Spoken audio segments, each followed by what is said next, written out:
اللهم صل على محمد النبي الأمي وعلى آله وسلم تسليما. أعوذ بالله من الشيطان الرجيم. بسم الله الرحمن الرحيم.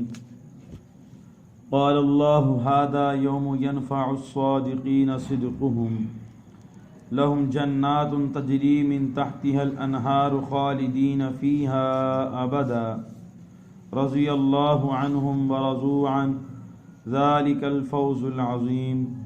لله ملك السماوات والأرض وما فيهن وهو على كل شيء قدير. ترجمہ. اللہ تعالیٰ فرمائیں گے یہ وہ دن ہے جس دن سچوں کو ان کا سچ کام آئے گا. ان کے لیے باغ ہیں جن کے نیچے سے نہریں بہتی ہیں جس میں ہمیشہ رہیں گے. اللہ تعالیٰ ان سے خوش ہوا اور وہ اللہ تعالیٰ سے خوش ہوئے. یہ بڑی بھاری کامیابی ہے.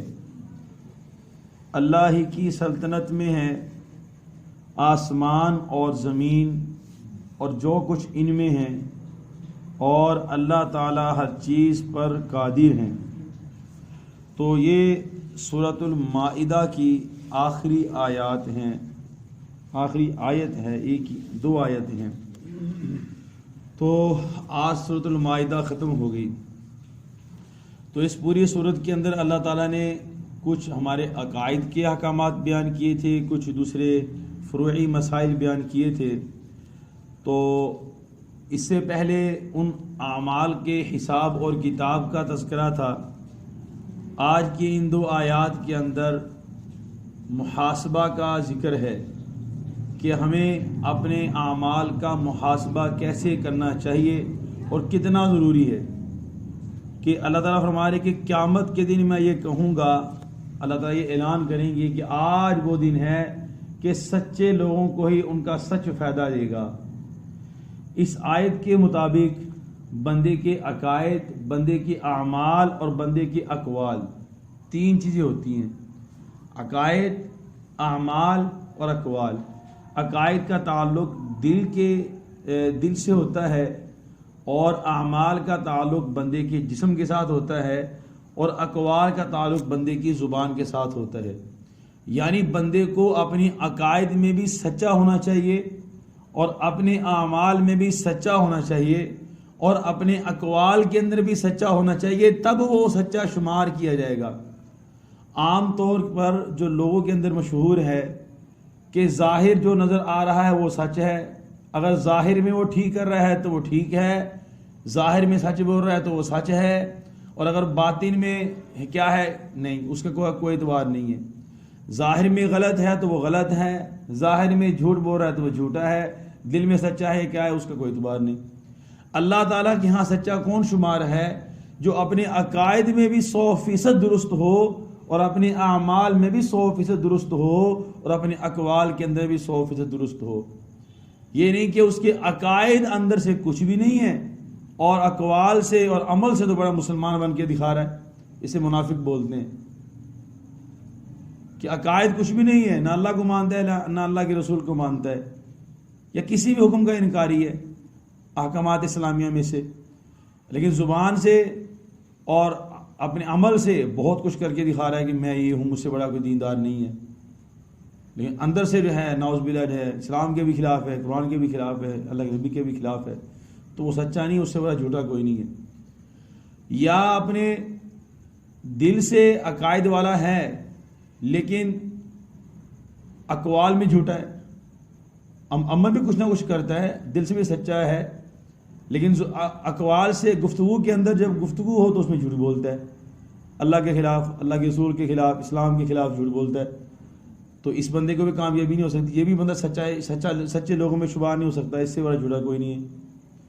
عقائد بھی درست ہیں، گفتگو بھی ٹھیک کرتا ہے، لیکن جب اعمال کی باری آتی ہے نہ نماز پوری ہے، نہ روزہ پورا ہے، نہ احکامات پورے ہیں، کچھ بھی پورا نہیں ہے. تو یہ بھی سچا نہیں ہے. تو خلاصہ ہوا کہ عقائد اور اقوال اور اعمال تینوں کے اندر جو بندہ 100% سچا ہے وہ بندہ کامیاب ہے. اگر کہیں نہ کہیں بھی کمی ہے تو اس کو سچا نہیں کہہ سکتے آپ, وہ جھوٹا ہی ہے, جو مرضی کہتا رہے.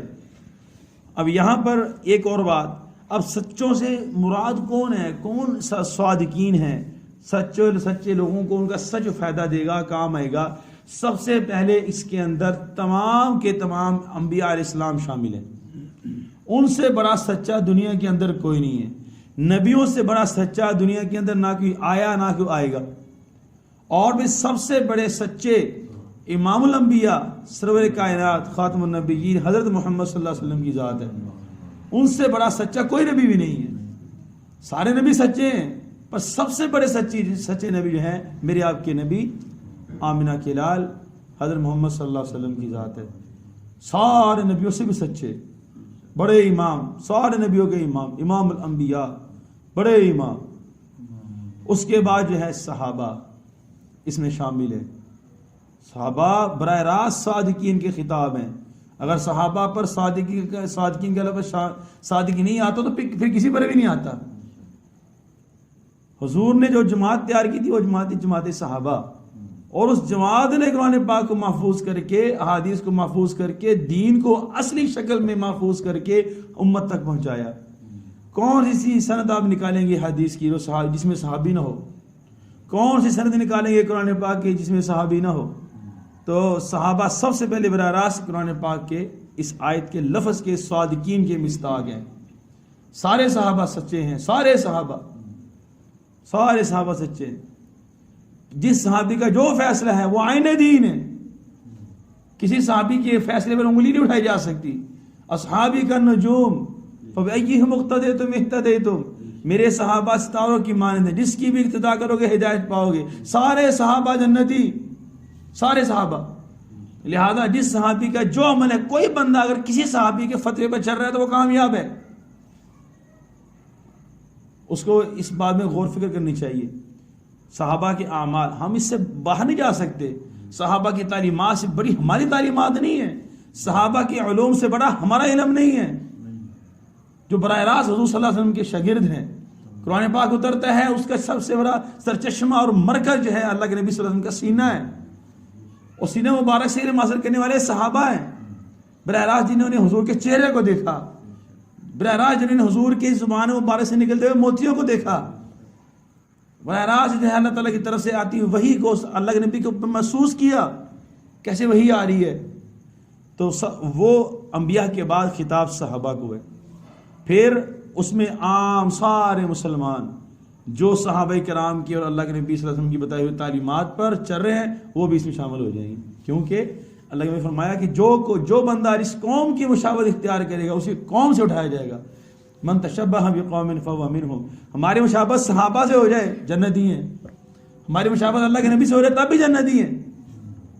صحابہ کا عمل اللہ کے نبی سے باہر نہیں ہے. صحابہ نے زندگی میں جتنے عمل بھی کیے ہیں وہ اللہ کے نبی کی تعلیمات کے مطابق کیے ہیں. اس لیے اللہ کے نبی نے فرمایا تھا میرے بعد کس کا اقتداء کرو گے؟ میرے بعد ابو بکر کا اور عمر کا اقتداء کرنا رضی اللہ تعالیٰ عنہما. ان کا فیصلہ میرا فیصلہ ہے. یہ اللہ کے نبی مور لگا کے گئے تھے. اب اللہ کے نبی کے جانے کے بعد حضرت ابوبکر صدیق نے جتنے فیصلے کیے, حضرت عمر بن خطاب نے رضی اللہ عنہما نے جتنے فیصلے کیے, حضرت عثمان حضرت علی نے کتنے صحابہ نے رضی اللہ عنہم نے فیصلے کیے, وہ سارے عین دین ہیں اور عین رسول اللہ صلی اللہ علیہ وسلم کی تعلیمات کے مطابق ہیں. اللہ کے نبی نے فرمایا ان کا اقتداء کرنا یہ میری ہی بات کو تم تک پہنچائیں گے.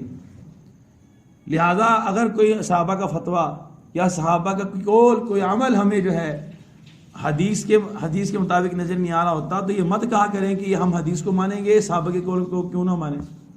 صحابہ کی عدالت پر, صحابہ کے فتوے پر اللہ کے نبی مور لگا کے گئے کہ میرے صحابہ تمہیں فتویٰ دیں گے میرے جانے کے بعد, یہ میرے صحابہ ہیں, ان کا اقتداء کرنا, لہذا ان کی بات مانو گے تو سمجھ لینا میرے تک پہنچ جاؤ گے. لہذا سارے صحابہ جنتی, سارے صحابہ سچے, سارے صحابہ عادل, الصحابۃ کلھم عدول, سارے صحابہ عادل. ہم ایک بات درمیان میں کرتا ہوں, جب حدیث کی سند چلتی نا ہمارے یہاں مدارس کے اندر تو اس میں سکہ کی بات چلتی ہے. سکہ راوی جس حدیث کے اندر ہوتا ہے سارے کا ساری اس میں سند کے اندر سارے راوی سکہ ہے تو حدیث صحیح ہو جاتی ہے. اب اگر حدیث میں چلتی آتے ہیں مجھے فلان حدیث بیان کی, مجھے فلان حدیث بیان کی, مجھے فلان حدیث بیان کی, جب صحابی پر بات آ جائے کہ مجھے فلاں صاحب نے حدیث بیان کی اور انہوں نے اللہ کے نبی صلی اللہ علیہ وسلم سے سنا ہے، نام نہیں بیان کیا گیا، تو کہتے ہیں کہ ہمیں نام کے لینے کی ضرورت ہی نہیں ہے. کیوں؟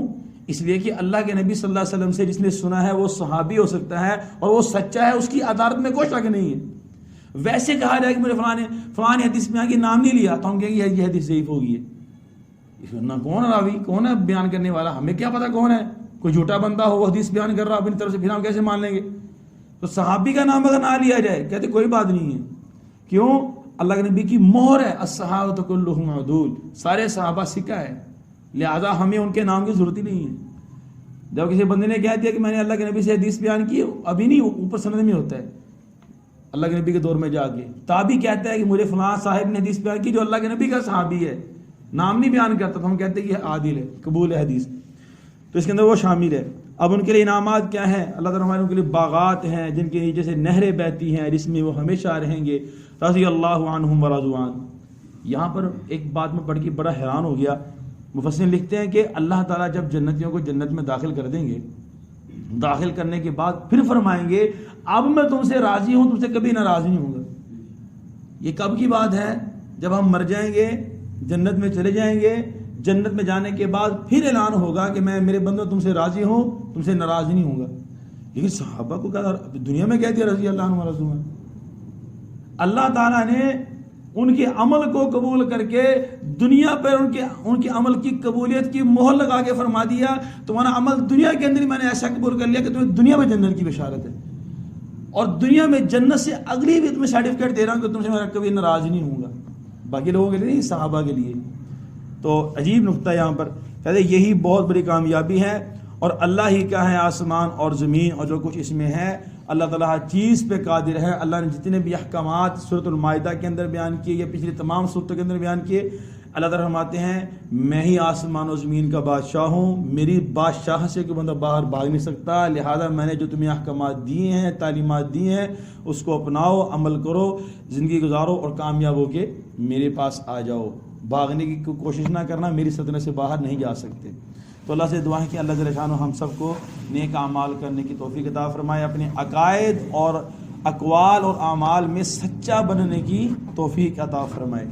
بسم اللہ الرحمن الرحیم. اللہم انت السلام ومنک السلام، تبارک ربنا وتعالی یا ذا الجلال والاکرام. اللہم اہدنا واہد بنا وجعلنا صوبا لمن اہتدى. صلی اللہ علی النبی الکریم وعلی آلہ واصحابہ اجمعین.